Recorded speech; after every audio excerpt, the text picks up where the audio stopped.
On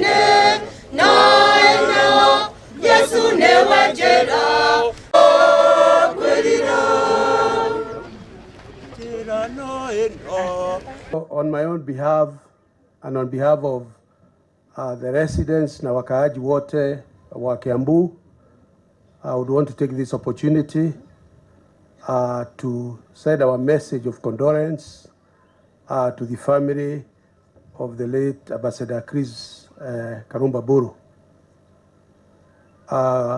To the family, we who believe in God and know that God does not change his position. He does not move from his seat of throne when all of these things happen. So that same God that we believe in will give you peace, and we'll continue to pray that you get peace that surpasses all human understanding.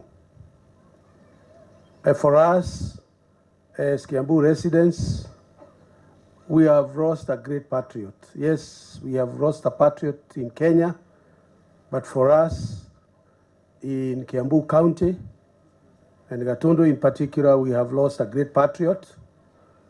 Those of you who know what was happening in 2017 and the kind of problems that we were going through, the thinking of about the campaigns and so on, and the many, many meetings that we held, Chris was very instrumental in those meetings, despite the fact that on many occasions he could be out of the country.